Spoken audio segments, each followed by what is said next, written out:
Good morning guys और आपके crack exam channel में आप सभी का स्वागत है। तो आज के इस वीडियो में 14 जून के जो भी इंपॉर्टेंट करंट अफेयर्स है वो हम कवर करेंगे। तो हमारा पहला प्रश्न है, हाल ही में किस देश ने अपनी एक सड़क का नाम बदल करके गुरु नानक जी के नाम पर रखने की घोषणा कर दी है? तो आंसर होगा ब्रिटेन ने। अच्छा, यहाँ पे ये प्रश्न भी आपके माइंड में उठना चाहिए कि ये नाम क्यों बदला जा रहा है। अच्छा, मैंने आपको बताया था कि अमेरिका में एक अश्वेत व्यक्ति है जिसका नाम है जॉर्ज फ्लॉयड, उसकी मृत्यु हो गई और उसके बाद काफी प्रदर्शन हो रहे हैं और ये प्रदर्शन अब ब्रिटेन तक पहुंच चुके हैं। तो वहां के लोग ये मांग उठा रहे हैं कि जो भी धरोहरें हैं उनके नाम बदले जाएं, जिनके नाम ब्रिटिश हुकूमत के समय भेदभाव और जुल्म करने वाले लोगों के नाम पे रखे गए हैं, उन सभी धरोहरों के नाम बदले जाएं। तो अभी सरकार ने लंदन के साउथ हॉल में एक हेनरी हैवलॉक सड़क का नाम बदलकर गुरु नानक मार्ग करने की घोषणा कर दी है। अब आपके माइंड में एक और प्रश्न आ गया होगा कि गुरु नानक जी के नाम पे ही क्यों रख रहे हैं सड़क का नाम। तो लंदन के साउथ हॉल में जहां पे ये सड़क का नाम बदला जा रहा है वहां पे सिख समुदाय के लोगों की संख्या सबसे ज्यादा है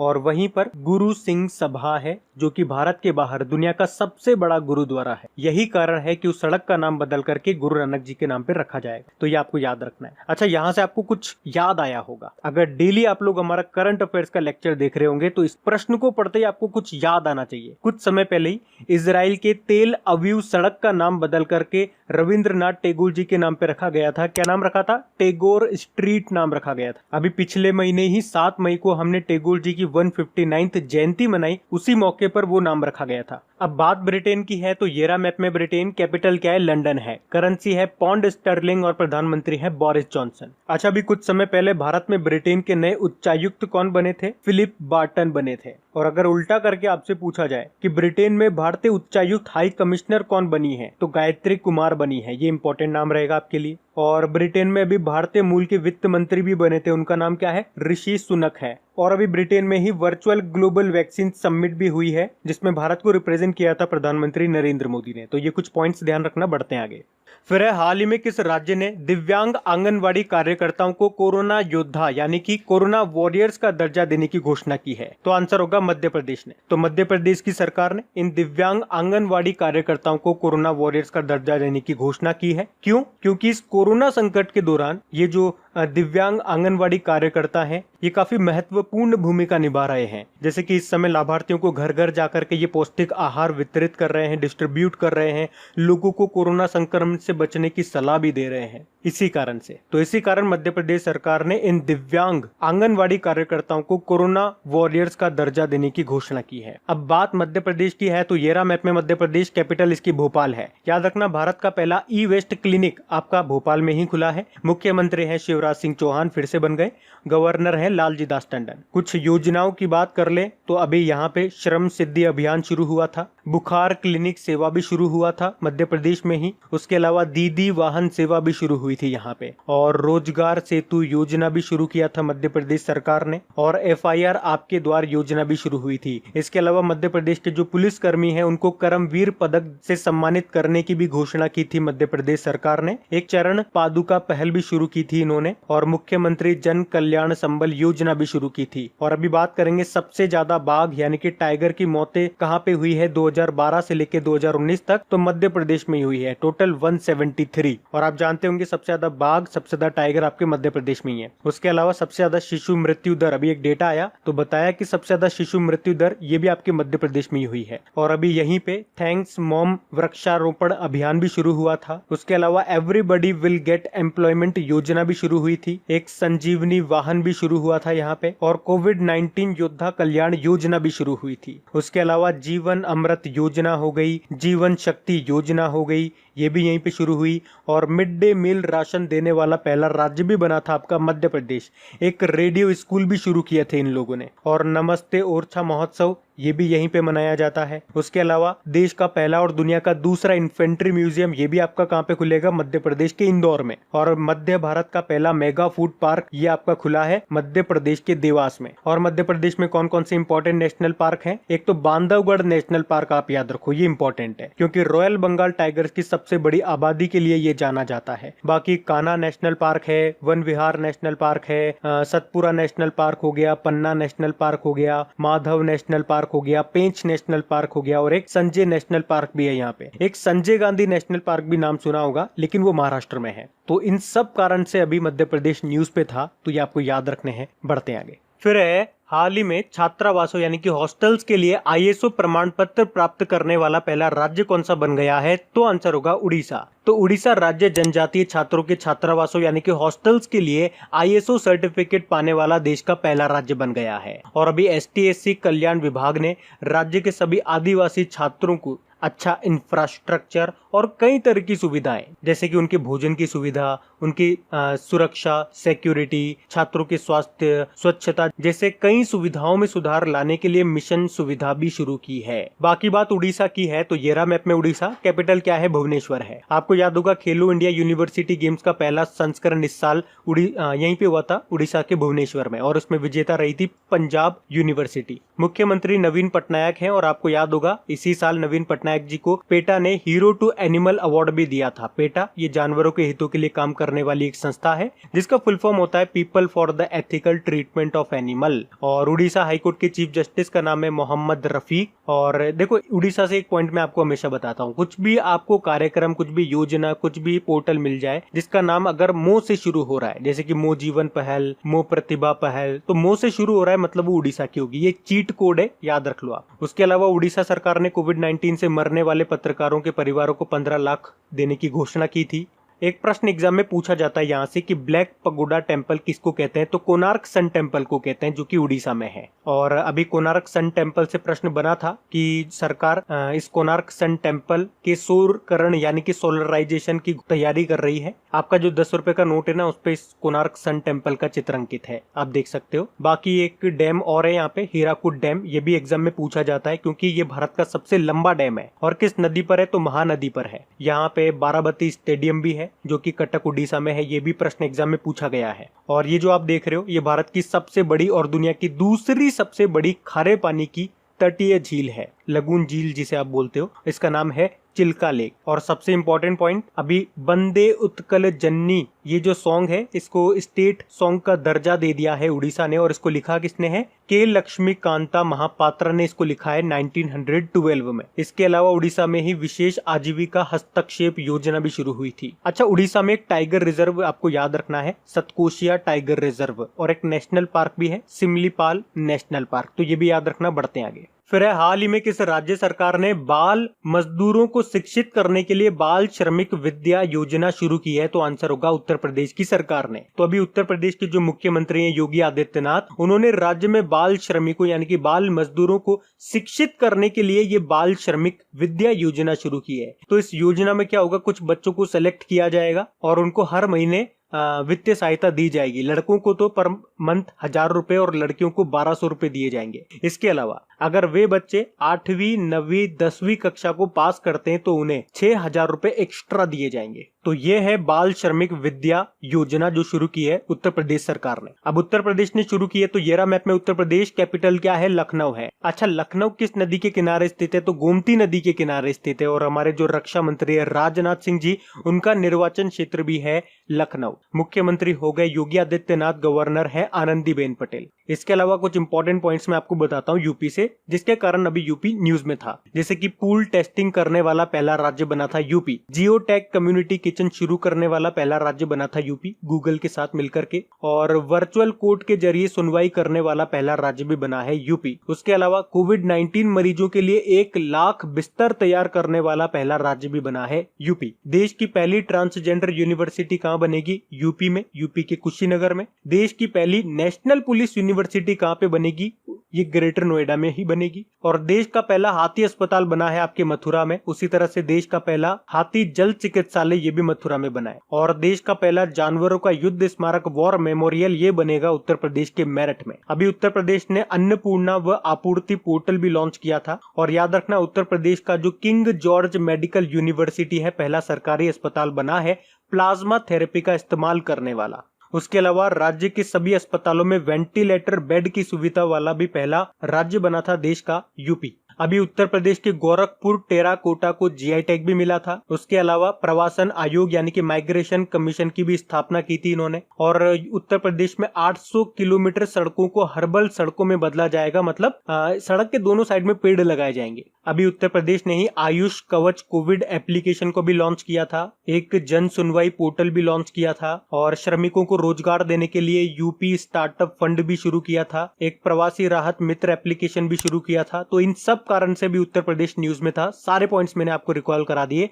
ये आपको याद करते हुए चलने। और अगर फर्स्ट टाइम आप वीडियो को देख रहे हो तो आपको टेंशन नहीं लेना है। जब भी उत्तर प्रदेश की या किसी भी ऐसे पर्टिकुलर स्टेट की बात आती है, मैं सारे पॉइंट आपको रिकॉल कराता हूँ। तो आप धीरे धीरे बस कंटिन्यूटी रखो, ये सब चीजें आपको याद हो जाएंगी। बढ़ते हैं अभी आगे। और गाइज, आगे बढ़ने से पहले एक रिक्वेस्ट है आप सभी लोगों से, अगर वीडियो आप लोगों को अच्छा लग रहा है, हेल्पफुल लग रहा है, तो प्लीज वीडियो को एक लाइक जरूर कीजिएगा, अपना रेस्पॉन्स जरूर दीजिएगा कि आपको वीडियो कैसा लगा। अगर अच्छा लगता है तो एक लाइक जरूर देना कम से कम। बहुत मेहनत करते हैं आप लोगों के लिए वीडियो बनाने में, दिल से बनाते हैं, तो कम से कम एक लाइक जरूर कर देना। और अपने दोस्तों के साथ में, या अगर आपका कोई स्टडी ग्रुप है तो प्लीज वहां पे इस वीडियो के लिंक को एक बार शेयर जरूर कर देना। आपके सपोर्ट करने से हमें बहुत मोटिवेशन मिलता है, और जब इंसान मोटिवेटेड फील करता है तो वो और अच्छा काम करता है। और हम तो आप ही लोगों के लिए काम करते हैं, तो आप हमें मोटिवेट करो, हम आपके लिए और अच्छा काम करेंगे। मतलब आपके लाइक और शेयर करने से फायदा आप ही को मिल रहा है, और इसमें आपका कुछ जा भी नहीं रहा है, कोई लॉस भी नहीं है। और अगर आप में से इस वीडियो को कोई फर्स्ट टाइम देख रहे हैं तो आपको बता दूं, इन सभी का क्विज बना करके अपनी क्रैक एग्जाम एप्लीकेशन पे अपलोड कर दिया गया है। तो वीडियो देखने के बाद वहां पे उन क्वेश्चंस की प्रैक्टिस जरूर कर लेना, ताकि आपको ये सारे क्वेश्चन याद हो जाएं। और इनका ऑडियो रिवीजन भी आपको मिल जाएगा, ताकि इस लंबे वीडियो को बिल्कुल शॉर्ट में आप रिवाइज कर सकें। उस ऑडियो रिवीजन का लिंक आपको नीचे डिस्क्रिप्शन में मिल जाएगा। तो चलिए बढ़ते हैं आगे। फिर है, हाल ही में जारी फीफा की नई रैंकिंग में भारत कितने स्थान पर है? तो सही उत्तर होगा भारत 108वें स्थान पर है। और आपको याद होगा, इससे पहले जो रैंकिंग आई थी आपकी, ये जनवरी या दिसंबर में आई थी, उसमें भी भारत 108वें स्थान पर था। अच्छा, भारत तो 108 पर है। टॉप पे कौन है? तो टॉप पे वही है, बेल्जियम ही। टॉप पे बेल्जियम है, सेकंड पे फ्रांस है, और तीसरे नंबर पे है ब्राजील। तो एग्जाम पॉइंट ऑफ व्यू से तो आपको टॉप का याद रखना है बेल्जियम है, और भारत की रैंक याद रखनी है 108वें नंबर पर है। फीफा की बात कर लें तो इसकी स्थापना 1904 में हुई है। हेडक्वार्टर ज्यूरिख स्विट्जरलैंड में है, और इसके प्रेसिडेंट फिर से बन गए थे गियानी इन्फेंटिनो। और फीफा मेंस वर्ल्ड कप ये आपका 2022 में जो होगा ये कतर में होगा। उसके बाद 2026 में जो होगा वो 3 जगह होगा, यूएसए, मैक्सिको और कनाडा में। और आपको याद होगा, FIFA under 17 women's world cup जो इसी साल नवंबर में भारत में होने वाला था, लेकिन उसे रद्द करना पड़ा कोविड-19 के कारण। अब ये अगले साल 2021 में होगा, तो ये याद रखना। बढ़ते हैं आगे।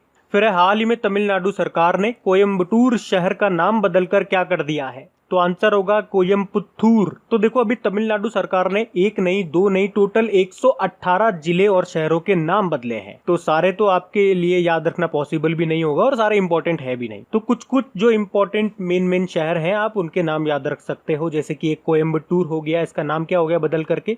कोयम्पुत्तूर हो गया। जैसे कि डिंडीगुल शहर आपने नाम सुना होगा, जिसके तालों को जीआई टैग मिला था, उसका नाम बदलकर क्या हो गया? थिंडुक्कल हो गया, थिंडुक्कल। एक वेल्लोर नाम सुना होगा, इसका नाम हो गया वेल्लूर। एक टूतीकोरिन सुना होगा, इसका नाम क्या हो गया? थुत्तुक्कुड़ी, थुत्तुक्कुड़ी हो गया। और ये नाम क्यों बदले जा रहे हैं? तो नाम बदलने का कारण ये बताया गया कि ये जो सभी नाम है, कोयम्बटूर हो गया, वेल्लोर हो गया, तो इनमें मतलब अंग्रेजी की झलक आती है, मतलब अंग्रेजी की बू आती है। ऐसा कहने का मतलब है कि अंग्रेजी की परछाई है, तो इसको मूल रूप से तमिल नाम देने थे, इसीलिए ये नाम बदले गए हैं। अब देखो, बिल्कुल तमिल आपको स्वाद आ रहा होगा। थुत्तुक्कुड़ी, थिंडुक्कल, कोयम्पुत्तूर, ऐसे कुछ नाम है। अब बात तमिलनाडु की है तो ये रहा मैप में तमिलनाडु। कैपिटल इसकी चेन्नई है, और चेन्नई में ही चमड़ा अनुसंधान केंद्र भी है, याद रखना। मुख्यमंत्री है एड्डापड्डी के पलानी स्वामी, और गवर्नर है बनवारी लाल पुरोहित। यहाँ पे एक इंपॉर्टेंट मंदिर भी है जो एग्जाम में अक्सर पूछा जाता है, मीनाक्षी मंदिर। और एक केरल का मंदिर भी याद रखो आप, सबरीमाला मंदिर है। अभी तमिलनाडु का 38वां जिला कौन सा बना था? मयिलादुथुराई बना था, मयिलादुथुराई। उसके अलावा 2019-20 के लिए सूक्ष्म सिंचाई के तहत कवरेज में तमिलनाडु टॉप पे रहा था। और अभी तमिलनाडु सरकार ने अपने सरकारी कर्मचारियों की जो रिटायरमेंट एज है उसको 58 ईयर से बढ़ा करके 59 ईयर कर दिया था। और इसी से लिंक करके एक पॉइंट में आपको याद कराऊं, तो पंजाब सरकार ने अपने सरकारी कर्मचारियों की जो रिटायरमेंट एज है उसको 60 वर्ष से घटा करके 58 ईयर कर दिया था। मतलब तमिलनाडु सरकार ने तो बढ़ाई है और पंजाब सरकार ने घटाई है, कम कर दी है। उसके अलावा अभी ग्रामीण कायाकल्प योजना इन्होंने शुरू की थी, और इन्होंने कहा है कि सैलून वगैरह, पार्लर वगैरह में आप जाते हो बाल वाल कटाने, कुछ करने, तो आपको आधार कार्ड लेकर के जाना होगा। मतलब आधार कार्ड अनिवार्य कर दिया। इसके अलावा अभी आपको याद होगा, तमिलनाडु के तंजावुर नेती वर्क्स और अरम्बवूर वुड नक्काशी को जीआई टैग मिला था। तो ये कुछ पॉइंट्स है जिनके कारण अभी तमिलनाडु न्यूज में रहा था, ये याद रखना। बढ़ते हैं आगे।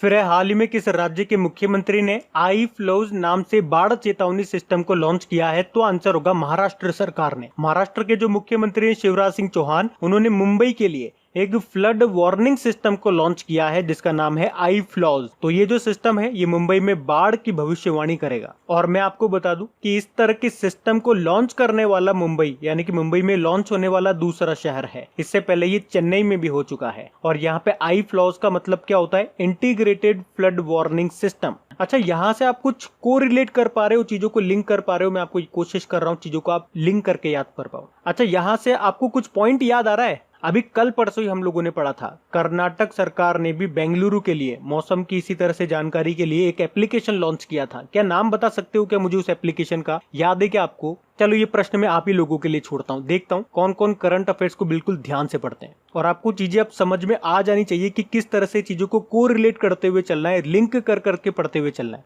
इस तरह से पढ़ोगे तो चीजें पढ़ने में भी मजेदार लगेंगी और आपका रिवीजन भी होता जाएगा। तो आपको उस एप्लीकेशन का नाम बताना है जो अभी कर्नाटक सरकार ने लॉन्च की थी बेंगलुरु में मौसम की भविष्यवाणी करने के लिए। मैं आपको हिंट दे देता हूँ, उस एप्लीकेशन का नाम एम से चालू होता है, एम। बढ़ते हैं आगे। फिर है, हाल ही में ईस्टर्न नेवल कमांड के चीफ ऑफ स्टाफ कौन बन गए हैं? तो आंसर होगा विश्वजीत दास गुप्ता। अच्छा, ये ईस्टर्न नेवल कमांड का हेडक्वार्टर कहाँ पर है? विशाखापट्टनम में है। ये मैंने आपको कल भी बताया था। तो अभी वाइस एडमिरल विश्वजीत दास गुप्ता ने ईस्टर्न नेवल कमांड विशाखापट्टनम में चीफ ऑफ स्टाफ के रूप में पद ग्रहण कर लिया है। तो इनका नाम आपको ध्यान रखना है। बाकी बिपिन रावत, ये भारत के पहले सीडीएस यानी कि चीफ ऑफ डिफेंस स्टाफ बने थे। फिर पीएस राजेश्वर, ये इसी साल अंडमान निकोबार द्वीप समूह के 14वें कमांडर इन चीफ बने थे। और HK Joshi shipping corporation of India के अध्यक्ष बने। बढ़ते आगे।